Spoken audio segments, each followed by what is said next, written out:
का बहुत बहुत स्वागत है। लगातार पूरा देश आपके बारे में बात कर रहा है आजकल। सीताराम, बागेश्वर धाम की जय, सनातन धर्म की जय। और I am not Baba, I am Dhirendra Krishna Shastri ji. तो मैं आपको धीरेन्द्र जी कह के बुला सकता हूं? बिल्कुल, धीरेन्द्र जी, शास्त्री जी, महाराज जी, इन संबोधन से, क्योंकि ना तो दाढ़ी मूंछ है ना हमने संन्यास लिया है जी। हाँ, नहीं वैसे लोग कहते हैं कि आप बहुत हैंडसम लगते हैं और आपकी उम्र भी सिर्फ 26 साल है। तो मैं शुरुआत यहीं से कर लेता हूं। आप सिर्फ 26 साल के हैं। 26 साल तो एक ऐसी उम्र होती है जिस समय युवा हमारे ये सोच रहे होते हैं कि कौन सा स्मार्टफोन लेना है और कौन सी मोटरसाइकिल खरीदनी है और कहाँ जाकर नौकरी करनी है। और आप 26 साल की उम्र में ही इतने बड़े स्वामी या बाबा कह लीजिए या गुरुदेव कह लीजिए, आपके बहुत सारे नाम हैं, आप यहां तक पहुंच गए। तो ये सब हुआ कैसे? हमारे बागेश्वर धाम की परंपरा में पीढ़ी दर पीढ़ी दरबार लग रहा। पूज्यपाद दादा गुरु जी भी लगाते थे और दादाजी के पहले भी एक संत थे, वो भी लगाते थे। तीसरी पीढ़ी में हम सेवा कर रहे हैं, तो बचपन से ही सनातन का जुनून है। तो सनातन की बात और सनातन की सेवा कर रहे हैं और अपने इष्ट और सनातन संस्कृति, साधु संतों की तपस्या का प्रचार कर रहे हैं। बस यही हमारी एक छोटी कहानी है। वाइट ही वाइट है, ब्लैक है ही नहीं कुछ। लेकिन लोग अब आपकी कहानी में लगातार ब्लैक ढूंढ रहे हैं। मैंने सुना आपने कहा कि मैं और कोई स्पष्टीकरण अब नहीं देना चाहता इसके बारे में। आपको लगातार जो चुनौतियां मिल रही हैं, लेकिन देश आपसे ये जानना चाहता है कि इसमें कितनी उसका आज हमने नेशनल चैनल के सामने लगभग 20 से 25 चैनलों के कैमरा लगे होंगे। 4 लाख लोग थे। हमने चुनौती दी थी। चुनौती देने वालों को कहा था कि रायपुर हमारी जगह नहीं, छत्तीसगढ़ है, दरबार 20 और 21 को लगना है, किराया हमसे ले लो, जिन को दिक्कत है आकर के देखो। हम कोई दावा नहीं करते, हम कोई ईश्वर नहीं है। अभी हम साधारण इंसान है। गद्दी पर बैठेंगे, जो गुरु प्रेरणा लगेगी हम वो बता देते हैं और बालाजी की कृपा और संतों की तपस्या के प्रभाव से वो बात सत्य निकलती है। और सत्य को कितनी भी कसौटी पर कसा जाए, कितने न्यूज चैनलों ने एक्सपोज नहीं किया, कितने लोगों ने नहीं किया, आज तक बाल टेढ़ा कर पाए, क्योंकि हनुमान जी की कृपा और हनुमान जी के नाम का प्रचार है जी। आप धीरेन्द्र जी, आप खुद को गुरुदेव कहते हैं, स्वामी जी भी कहते हैं, धर्मगुरु, संत। तो आपका परिचय क्या है? आप हैं कौन? ना तो हम कोई संत हैं, ना हम कोई स्वामी हैं, ना कोई हम मठाधीश हैं। बागेश्वर धाम के चरणों के सेवक हैं। और श्रीमान जी, हम आपको बता दें कि हम जिस प्रकार पिता अपने पुत्र के रोग पर भगवान से, ईश्वर से, डॉक्टरों से, लोगों से प्रार्थना करता, दुआ के लिए गुजारिश करता, निवेदन करता, वैसे ही हम गुरु होने के नाते, उस गद्दी की सेवादार होने के नाते, बागेश्वर पीठ के सेवादार होने के नाते और सनातन धर्म के सच्चे साधक होने के नाते और मंत्रों की चिकित्सा को जानने के नाते आने वाले लोगों के लिए उनकी श्रद्धा को देखकर ईश्वर से प्रार्थना करते। हमने आपके वीडियोस लगातार देखे सोशल मीडिया पर, इंस्टाग्राम पर बहुत सारे वीडियोस आपके चलते रहते हैं, जिसमें आप अपने कागज लेकर बैठते हैं और लोगों की मन की बात को आप पढ़ लेते हैं। तो ये जो मन पढ़ने वाली मशीन है, ये कहां आपने लगाकर रखी है और कैसे पढ़ते हैं आप? और लोग इसी को चमत्कार मानते हैं। देखो भाई, ये भारत देश है, इसमें ऋषि मुनियों की परंपराएं विविध रही और भारत इसीलिए तो विश्व गुरु रहा। यहाँ खूब खोज की फाइयान यात्री जैसे विदेशी लोग आए, पर भारत को विश्व गुरु उन्होंने इसीलिए तो माना सबने, क्योंकि भारत में वैदिक परंपरा अति प्राचीन परंपरा है, ऋषियों की परंपरा है। और हमारे पास कोई मशीन नहीं है, ना हम कोई मन पढ़ने वाले माइंड रीडर हैं। हम तो अपने इष्ट के सेवक हैं और अपने शास्त्रों के सच्चे साधक हैं। उनके आधार पर जो हमें गुरुजी ने प्रेरणा दी, जो हमें इष्ट प्रेरणा देते हैं, हम वो लिख देते हैं। सच निकले या झूठ, वो व्यक्ति की श्रद्धा और बालाजी की कृपा। जी, आप लोगों की आवाज हम तक और हमारी आवाज लोगों तक पहुंचाते हो, वैसे ही हम अपने इष्ट की जो चेतना तरंग है और लोगों की जो अर्जी है, वो अपने इष्ट तक, इष्ट की तरंग को लोगों तक पहुंचाते। न आप कुछ हो न हम कुछ है। देखिए, जो आप बता रहे हैं, ये तो भारत की संस्कृति में जो योगी और मुनि और जो सिद्ध पुरुष हुआ करते थे, उनके पास ये शक्ति होती थी, ये हम भी सुनते आए हैं। लेकिन आपकी उम्र है सिर्फ 26 साल। जितनी आपकी उम्र है उससे दुगना या तिगना तपस्या करने के बाद जो योगी हुआ करते थे, हमारे जो ऋषि मुनि होते थे, तब उनके पास ये शक्ति आती थी कि वो ये सब कर सके। आपकी उम्र ही को टोटल 26 साल है, तो आपके पास ये चमत्कार की जो शक्ति है इतनी जल्दी कैसे आई है? बहुत अच्छा प्रश्न है, बहुत बहुत धन्यवाद, अच्छा प्रश्न। ये आपसे किसी ने पूछा नहीं होगा? तपस्वी तो नहीं है, ये घोषणा तो नहीं करते, लेकिन आज भी दिन रात, हाँ बहुत। अरे आपकी योग्यता का क्या कहना, आई प्राउड ऑफ यू। हमको आप पर बहुत गर्व है, आपकी लैंग्वेज से और आपके स्पष्ट प्रश्नों से। तो देखो, बाकी लोग तो वही घिसे पिटे क्वेश्चन करते हैं, आप ये जो बीच की नई चीजें ले आइए बहुत गदगद कर गई हमको। तपस्वी हम नहीं हैं, लेकिन दिन रात तपस्या में ही गुजर रहा। 9-10 साल की अवस्था से ही हमने बालाजी की सेवा की। जब बच्चे खेलना सीखते थे तब से हमने हनुमान चालीसा का पाठ, और गुरु ने जो विधान बताया वो मीडिया पर बताने का विषय नहीं है, वो अनुभव का विषय है। कभी आप आइएगा तो उसको हम आपको बताएंगे कि हमने क्या क्या अपने जीवन में मुश्किलों को सहा, कितना हनुमान चालीसा का पाठ किया, रातों भर हनुमान जी के चरणों में बैठकर रोए हैं, रातों भर हवन किया है। उसका ही ये परिणाम है जो आज सनातन संस्कृति का झंडा जगह जगह गाड़ा जा रहा है। और जो भोले भाले लोगों को धर्मांतरण कर रहे थे छोटी छोटी ट्रिक दिखाकर, ऐसे मिशनरियों के मुंह पर तमाचा। भारत के इतिहास में नेशनल चैनलों के सामने कोई पादरी नहीं आया, कोई अन्य धर्मों के लोग नहीं आए, पर बागेश्वर धाम ने चैलेंज देकर के ललकार कर गद्दी पर ठोक कर झंडा गाड़ा है आज रायपुर के दरबार में। अच्छा, आप तो इतना लोगों के मन की बात जान लेते हैं, अंतर्यामी आप हैं।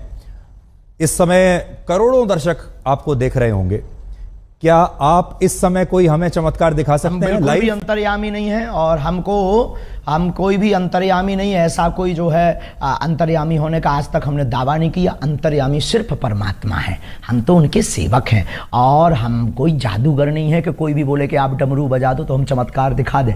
हम अपने इष्ट से प्रार्थना करने वाले एक याचक हैं। तो हमारे सामने तो जब वो आएगा उसकी श्रद्धा दिखेगी, हम प्रार्थना करेंगे, वो सनातनी बनेगा, हम प्रार्थना करेंगे, हमारे बालाजी उस पर कृपा कर देंगे। लॉजिक सीधा सा है, फंडा सीधा सा है। और जादूगर मैजिशियन थोड़ी है कि डमरू बजाए, हाँ भाई आ जाओ खेल देख लो। अब देखो, प्यासा कुआं के पास जाता है, कुआं प्यासे के पास नहीं जाता है।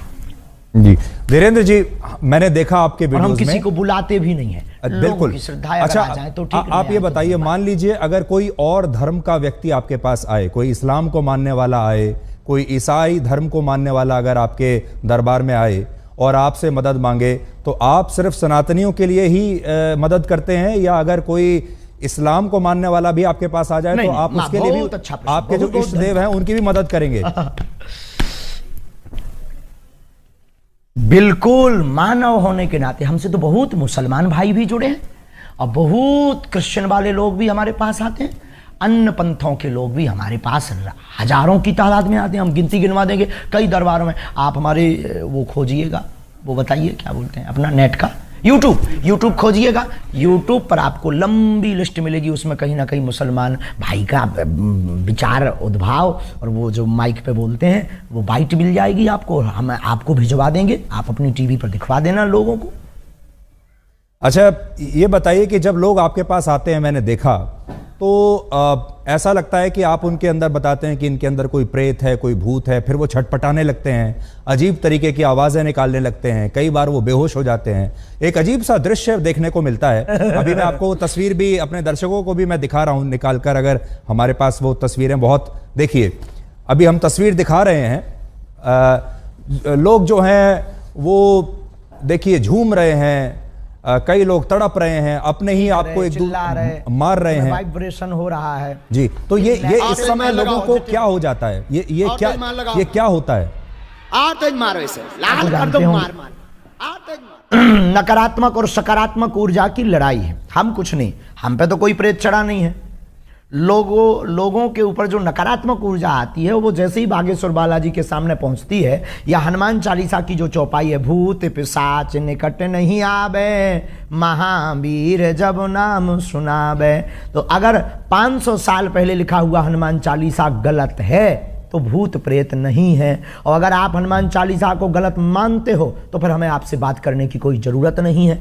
और अगर हनुमान चालीसा को मानते हो तो उसमें ये चौपाई भी है, और ये चौपाई भी है तो ये बात सत्य भी है। अब कोई शक्कर को चीनी कहे, कोई शुगर कहे, कोई खाड़ कहे, कोई मिठाई कहे, शक्कर शक्कर है, नाम कुछ भी संबोधित कर दो तो कोई नेगेटिव एनर्जी, कोई पॉजिटिव एनर्जी बोल देता है। नकारात्मक ऊर्जा सकारात्मक ऊर्जा की लड़ाई ही ये हम देहाती लोग हैं तो प्रेत बाधा बोल देते हैं।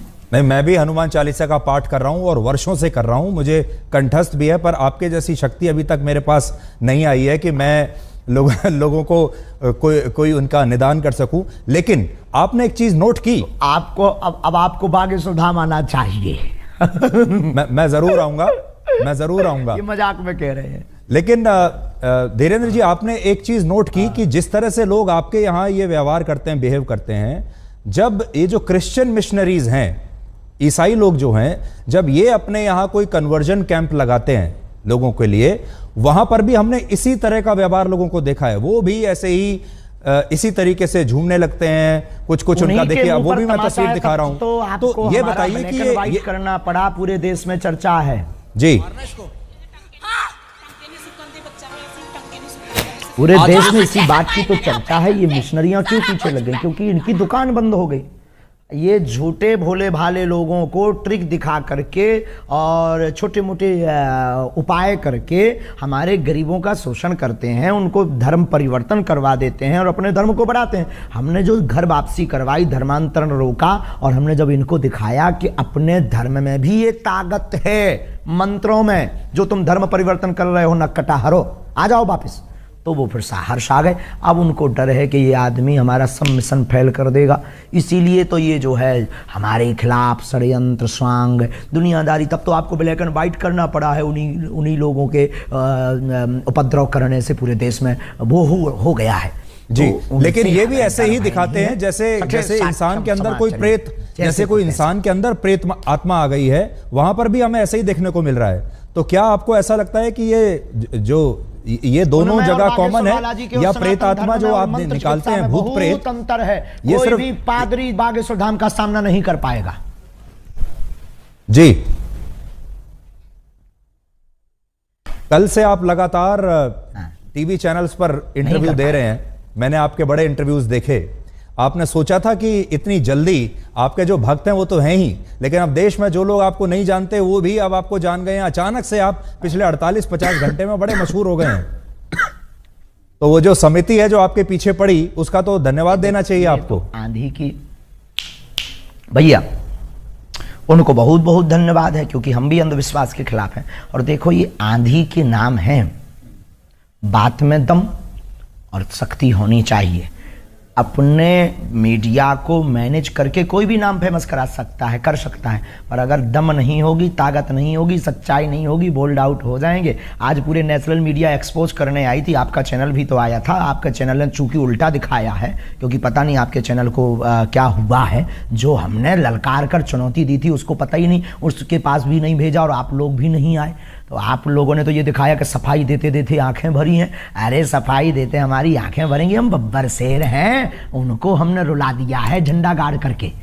तो कल हम फिर कहेंगे कि कल आकर के आंखों, खुली आंखों से लोगों को देखना चाहिए। आप बिजी रहते हैं तो आपको नहीं बुलाएंगे। पर मैं देख रहा था आप बड़े क्रोधित थे, मैंने आपके जो वीडियो देखे कल के और आज के, बड़े क्रोधित थे आप, और बड़ा गुस्सा आपको आ रहा था, और आप कह रहे थे कि मैं अपने आपे में नहीं हूं। एक्सपोज जब नेशनल चैनल ने किया, क्या हमने झंडा नहीं गाड़ा? हाँ, हम अपनी शक्तियों के उसमें थे, लेकिन आज हमने झंडा गाड़ दिया सनातन का। जो कहते थे चमत्कार नहीं होते, भारत के इतिहास में क्या किसी पादरी के खिलाफ इतने न्यूज चैनल लग करके उन्होंने कभी हुआ एक्सपोज? आप हाँ या ना भर बोल दीजिए बस। तो अच्छा, उसी से संबंधित आपसे सवाल पूछता हूं। आप में और एक पादरी में और एक मौलाना में, जो मौलाना झाड़ फूंक कर रहा है, जो पादरी जो अभी हमने आपको दिखाया वो कर रहा है, और आप जो कर रहे हैं, तीनों में फर्क क्या है? बहुत सुंदर प्रश्न, very good, thank you very much my dear, I proud of you.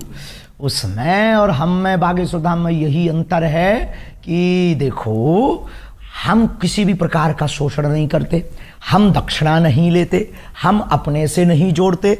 आने वाली चढ़ोतरी को हम गरीब बेटियों के विवाह में लगाते, 3 साल से निःशुल्क भंडारा करवाते और 2029 तक भक्तों के सहयोग से 400 बेड का विशाल cancer hospital and research institute centre बनवाने जा रहे हैं। हम दंगा नहीं फैलाते, हम शोषण नहीं करते, हम हलाला नहीं करते, हम डुबकी के नाम पर भगवान को लिए डराते भी नहीं है। हम सिर्फ श्रद्धा के नाम पर बालाजी की महिमा गाते हैं। इतने अंतर हैं, इसकी एक बहुत बड़ी किताब बनेगी जी। लेकिन वो भी प्रेत ही निकाल रहे हैं लोगों के अंदर से, आप भी प्रेत निकाल रहे हैं लोगों के अंदर से, और लोग जिस तरीके से बिहेव करते हैं वो भी सेम लगता है। हम तो ईश्वर से जोड़ते हैं, हम कोई दावा नहीं करते, हम कैंसर नहीं मिटाते हैं, हम प्रेत नहीं हटाते हैं, हम भूत नहीं हटाते, इष्ट हटा देते हैं, बालाजी हटा देते हैं। आई एम नॉट मिरेकल मैन, हम बहुत साधारण और सरल आदमी। अच्छा, आपसे ये जानना चाहते हैं, जब आप अपने दिन की शुरुआत करते हैं, जब आप दरबार लगाते होंगे, हजारों लोग आते हैं, उनमें से आप कुछ लोगों को चुनते हैं, वो लोग आपके पास आते हैं, अपनी समस्या बताते हैं, उन लोगों को आप कैसे चुनते हैं? पहली बात। फिर जब वो लोग आते हैं तो आप उनको कहते हो मुझे पहले से ही पता है कि आपकी समस्या क्या है, कागज पर आपने लिखी होती है। ये सब आप, इसकी तैयारी आप कैसे करते हो? सुबह सुबह आप उठ के हनुमान जी से पहले कह देते हैं कि भाई आज मुझे शक्ति चाहिए? कोई तैयारी नहीं है, कोई प्रयोजन नहीं है। नहीं, ये सब नहीं है। वो तो जाके गद्दी पर आवाहन करते हैं कि जिनकी पर्चा बनना हो आप मन में प्रेरणा दीजिए। तो वो मन में प्रेरणा दे देते कि भाई अमुक व्यक्ति को बुला लीजिए, नीरज को बुला लीजिए, धीरज को बुला लीजिए, विवेक को बुला लीजिए, इनको बुला लीजिए। ऐसी मन में प्रेरणा लगती, वो वहाँ बैठा होगा, ऐसे कपड़े पहना होगा। अब जैसे आज एक अद्भुत हो गया, अब कोई कहे कि तो माइंड रीडिंग हो सकता है। आज हमने आप में से किसी एक पत्रकार को कहा कि जाओ तुम जिसको उठा कर लाओ, उसी का पर्चा हमने पहले से ही बिफोर टाइम बनाकर रख दिया। अब वहां पूरी विज्ञानता शून्य हो गई। वहां दिमाग खराब हो गया सबका जी। और हमने कह दिया कि आप सब पत्रकारों में से 2 पत्रकार, नेशनल चैनल लगे थे, हमने कहा था 2 पत्रकार हमारे सामने भेज दीजिएगा। 2 पत्रकारों की हम अर्जी लगा देंगे। 2 की हमने लगा भी दी, ऐसी लगाई, अरे झंडा गड़ गया सनातन का। आज की लिंक जरूर सबको भेज दीजिए, दिखाइएगा आज का दरबार। हाँ, आप मुझे भेज दीजिएगा। अब मान लीजिए इतिहास में हुआ है। यही प्रश्न दूसरे तरीके से पूछता हूं। मान लीजिए मैं आपके दरबार में आऊं, मैं आपके सामने बैठा हूं, आपने मुझे बुलाया और मैं आपके सामने आ गया। अब आप मेरे जीवन में क्या चल रहा है और क्या होगा आगे, ये कैसे पता लगाते हैं? आभास होता है। देखो, हम कोई अंदाजा तो लगाते नहीं, आभास होता है। हम प्रार्थना करते हैं, पेन कागज कलम लेते हैं, ध्यान में अंदर ही अंदर जाते हैं कि हाँ प्रभु कृपा करो। तो सनातन धर्म के उत्थान के लिए जो उन्होंने हमें चेतना तरंग दे रखी है, वो तरंग हमें प्रेरणा दे देती, हम कलमबद्ध कर देते और कह देते अच्छा प्रभु लाज रखना अपनी भी और हमारी भी, और वो सत्य निकलता है। बस इतना लॉजिक है। ये लॉजिक परे है, इसी का नाम तो सिद्धि है। जो समझ में ना आए वही तो चमत्कार। अभी आप लगा सकते हैं ध्यान मेरे बारे में? आज से 30 साल पहले कोई कहे कि आप देश विदेश में बैठे सकते, देश विदेश में बैठे लोगों को वीडियो कॉल पर आप तुरंत बात कर पाएंगे। 30 साल पहले ये कोई कहता था तो कहते कितना झूठबाज आदमी है, मूर्ख आदमी है, ऐसा हो ही नहीं सकता, ये तो चमत्कार होगा। लेकिन आज सहज है। पर देखिए धीरेन्द्र जी, एक जमाने में जब बारिश होती थी, लोग क्या कहा? देखिए, जब एक आज से सैकड़ों वर्ष पहले, हजारों वर्ष पहले जब बारिश होती थी तो उसे भी लोग चमत्कार समझते थे। सूर्य ग्रहण होता था, उसे भी चमत्कार समझते थे। दिन और रात, सुबह और शाम जब रात होती है, उसे भी चमत्कार समझते थे। बाद में यह पता चला धीरे धीरे धीरे कि यह चमत्कार नहीं, यह विज्ञान है, इसके पीछे विज्ञान है। तो आपकी जो कला है, आपकी जो शक्तियां हैं, इसके पीछे क्या विज्ञान है, मनोविज्ञान है, धर्म है, आस्था है, पराविज्ञान, अंधविश्वास है, क्या है? नहीं, उसके पीछे पराविज्ञान है। पराविज्ञान है। बहुत अच्छा प्रश्न आपने किया। इसके पीछे पराविज्ञान, सूक्ष्म जगत विज्ञान, जिसे आज तक विज्ञान बहुत सालों से खोज रहा, समझ नहीं पा रहा। और भाई ये देखो, ऐसी बात है, इसको प्रत्यक्ष नहीं कर सकते क्योंकि अंधे को सूर नहीं दिखा सकते हैं, गूंगे के द्वारा जो है गुड़ का खट्टा मीठा का स्वाद नहीं पता लगा सकते हैं। उसी प्रकार ये पराविज्ञान है हमारे प्यारे माय डियर जी।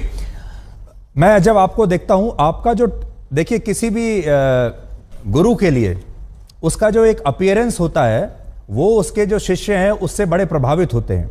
आपका जो एक अपीयरेंस है, यानी आपकी जो वेशभूषा है, जिस तरीके से आप अपने भक्तों के सामने अपने आप को प्रस्तुत करते हैं।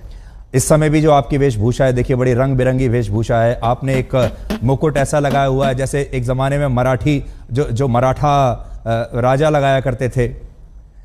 है तो इसके पीछे आपका क्या मनोविज्ञान है कि आप जो इस तरीके से अपने आप को प्रस्तुत करते हैं, जबकि जो साधु संत होते हैं वो तो बहुत सिंपल रहते हैं, सरल भाव से रहते हैं। मनोविज्ञान, एक महात्मा आए हमको कंबल दे गए, एक महात्मा आए कंबल दे गए, एक व्यक्ति आया टोपी दे गया, हमने टोपी लगा ली, एक व्यक्ति आया कंबल दे गया। अब कंबल पहनना कौन सा भैया वो है, अब कंबल पहन लिया, अब क्या गलती कर दी यार भाई, अब ठंड लगती है तो कंबल ना पहने, क्या करें, मर जाए क्या।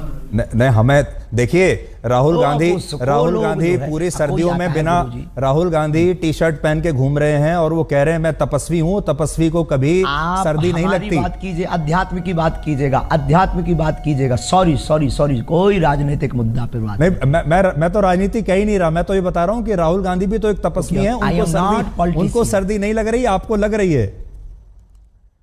आप हाँ, हम कमजोर आदमी हैं भैया, उनसे जाके पूछो, हम किसी के बारे में क्या कह दें। आई am not politician, I am only spiritual गुरु।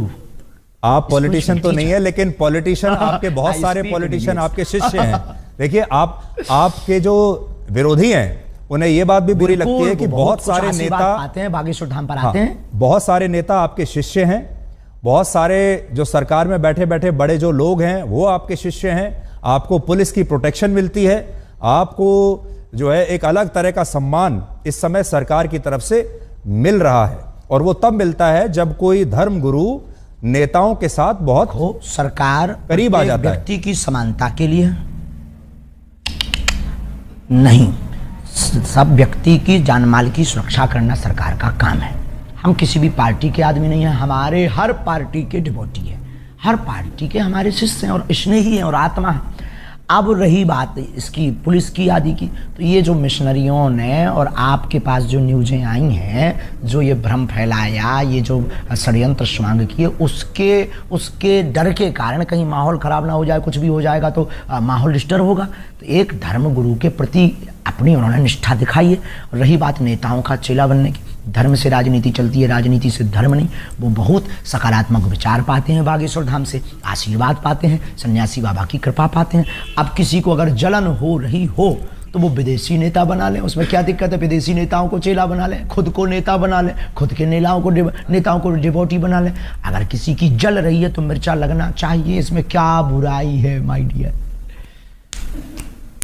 आपको लगता है आपकी जान को खतरा है?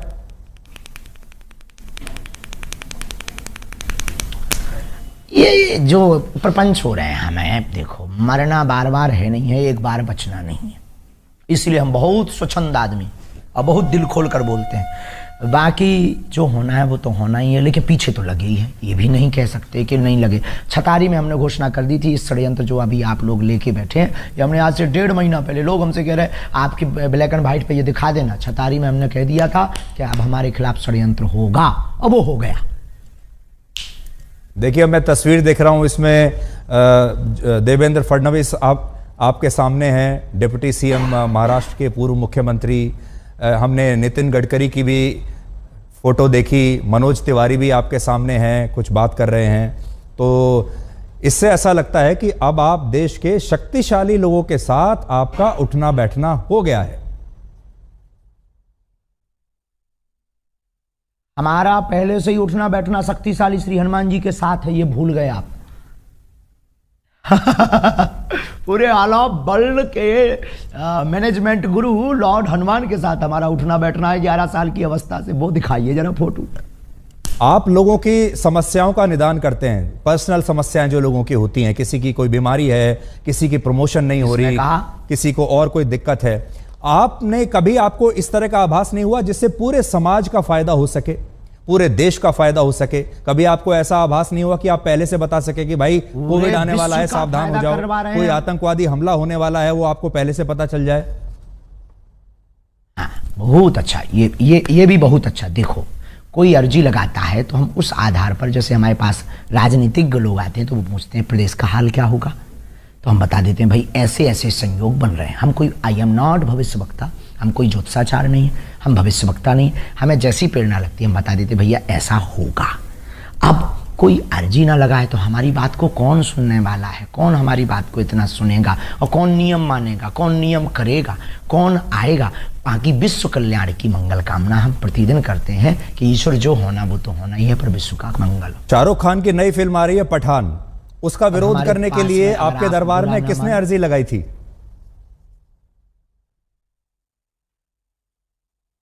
अरे वो किसी ने नहीं, वो तो उसने वो गा दिया था, हमें बच्चों ने बताया ये भगवा रंग गा दिया, तो उनका भगवा रंग ही क्यों बेशरम है भाई, ब्लैक रंग, हरा रंग, ऑरेंज रंग और भी रंग भी है, उनको भी बेशरम बनाओ जी। तो क्या गलत कर दिया भाई, ये गलत थोड़ी है। हर बार भगवा रंग ही क्यों बेशरम, हर बार हम सनातनी हिंदू ही क्यों टारगेट, हर बार हम संत ही क्यों। और आपके ब्लैक एंड व्हाइट से कहेंगे कि जो हमारा आपने ब्लैक एंड व्हाइट लिया है पादरी का क्यों नहीं लेते हो उसके चर्च में जाकर।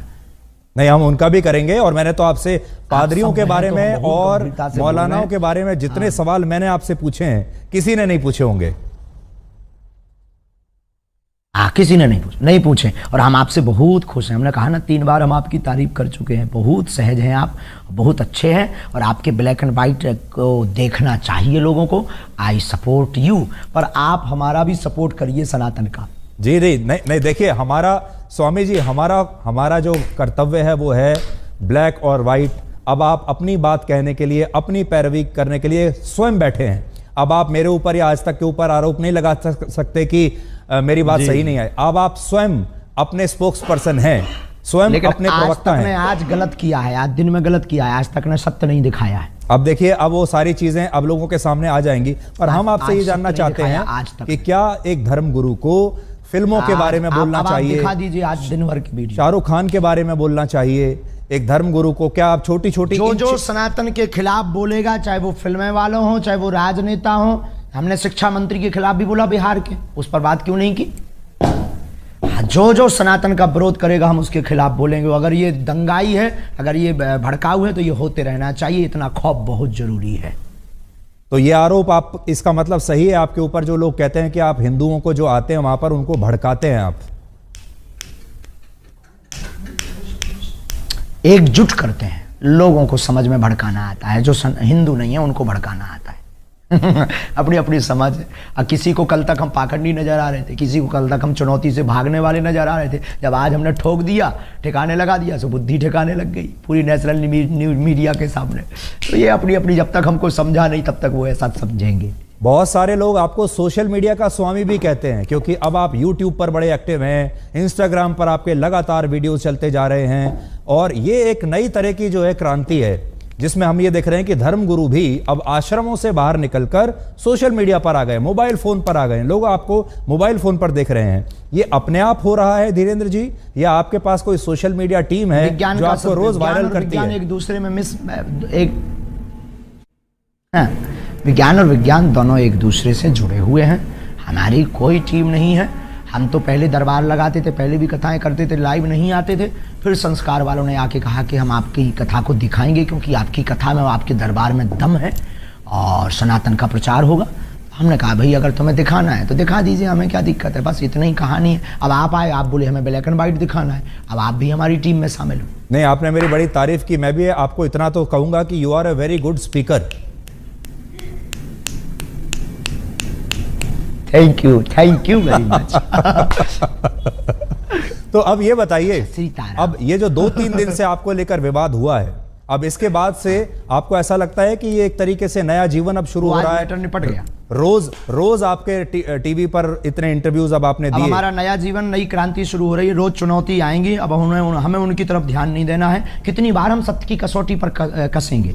पहले आधी हकीकत आधा फसाना आया, फिर हमारे पास में छोटे छोटे पत्रकार आए, फिर हमारे पास में कुछ तार्किक आए दिल्ली के, उन्होंने हमें एक्सपोज किया धाम पर। सबने मुंह खाई, सबने मुंह की खाई, सबने जय जयकार की। आज हमारे पास में रायपुर छत्तीसगढ़ में 20 नेशनल चैनल आए, उनके सामने भी हमने दिखा दिया कि अब आप उठा लाओ, हम खुलना चैलेंज देते हैं, ललकार कर देते हैं। और जब वो भी मुंह की खाने, उन लोगों ने भी सत्य माना। मतलब आप लोग तो, आपकी भूमिका नहीं है, आपकी भूमिका तो सत्य को दिखाने की भूमिका है। आपकी उसमें क्या गलती है? जो लोग मांगते हैं आप वो दिखाते हैं, पर कई बार वो दिखाते हैं जो मांगते भी नहीं है लोग।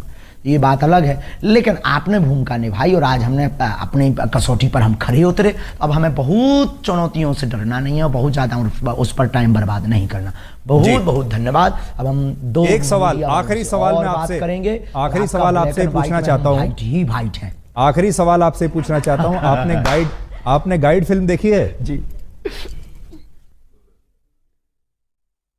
नहीं, हमने नहीं देखी। अच्छा, तो गाइड फिल्म में स्वामी जी एक गाइड फिल्म थी जिसके नायक थे देवानंद, बहुत मशहूर हीरो थे। उसमें दिखाया यह गया है कि जो उसका जो मुख्य किरदार है वो सूखा पड़ा हुआ है एक गांव में और वो बारिश नहीं हो पा रही है। उसके लिए वो एक आम इंसान है, लेकिन वो उसके लिए तपस्या करनी शुरू कर देता है और लोग आसपास के उसको बाबा समझने लगते हैं और लोगों को विश्वास इतना हो जाता है उस व्यक्ति के ऊपर कि वो वाकई तपस्वी बन जाता है और फिर वो अपनी जान दे देता है उसके लिए। आपको ऐसा लगता है कि आपके साथ भी ऐसा ही हुआ? आपका जो बचपन है बड़ा संघर्षों से बीता, बहुत गरीबी में आपने अपना बचपन बिताया, अभी भी आप, मैं तो ये कहूँगा कि अभी युवा ही हैं आप, और ये जो विश्वास का जो पूरा जो इकोसिस्टम है, इस पर आप बेसिकली लोगों के साथ संवाद कर रहे हैं। चाहे हनुमान जी आपके साथ हो या ना हो, लेकिन एक विश्वास जब बन जाता है लोगों का आपके ऊपर, तो वो फिर वो शक्ति अपने आप ही एक अलग दिशा में जाने लगती है।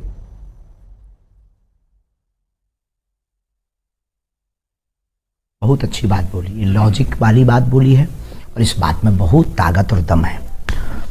देखो, हमें हनुमान जी ने चुना है और रही बात लोगों की श्रद्धा की, श्रद्धा टूटती और बनती रहती है, लोग स्थिर नहीं रहे, किसी के नहीं।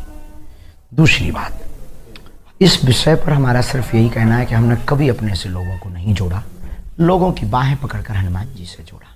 अगर ये गलत है तो क्या कहते हैं, बस हम ना कोई तपस्वी हैं, ना हम कोई बहुत साधारण भाषा में बोलें कि बहुत बड़े चमत्कारी हैं, साधारण इंसान हैं। लोगों की निष्ठा ही चमत्कार है। अब आपकी बात का यही जवाब आप चाहते हैं तो बस वही जवाब हम दे देते हैं कि लोगों की श्रद्धा ही उनका चमत्कार है। बहुत बहुत धन्यवाद धीरेन्द्र जी, आपका बहुत बहुत धन्यवाद हमसे बात करने के लिए, और उम्मीद करते हैं कि आपके आलोचक जो हैं उन्हें आपके जवाब मिल गए होंगे, और बाकी देश की जनता के ऊपर छोड़ते हैं, क्योंकि जैसा मैंने आपको कहा, आप सबसे बड़े अपने प्रवक्ता तो आप स्वयं हैं। हाँ, कल फिर दरबार लगना है, आलोचकों से कह दीजिए कल और आ जाए तो ठीक है। और कल थोड़ा सा मेरे बारे में भी आप सोच के बताइएगा, अगर आप सोच सकें। मैं तो यहाँ दिल्ली में हूँ, कल दरबार में थोड़ा सोचिएगा मेरे बारे में, और मेरे बारे में कोई भविष्यवाणी हो तो बताइएगा। अरे अब आपके बारे में क्या करना, सामने कर देंगे, इस पे तो ये हो जाएगा कि कंट्रोवर्सी हो जाएगी, कुछ उल्टा निकल जाएगा मुंह से। जी, तो कंट्रोवर्सी तो खैर ठीक है, अब तो विवादों की आपको आदत पड़ गई होगी अब तक तो, और इसका मतलब ये है कि आपके अगर दुश्मन बढ़ रहे हैं, इसका मतलब आपके शिष्यों की संख्या बढ़ रही है, इसलिए आपके दुश्मन भी बढ़ रहे हैं। आहा, बहुत गजब की बात, बालाजी के समर्थक बढ़ रहे हैं। धीरेन्द्र जी, बहुत बहुत शुक्रिया हमसे बात करने के लिए। Thank you very much, you are a good speaker. जय श्री राम, सनातन धर्म की जय।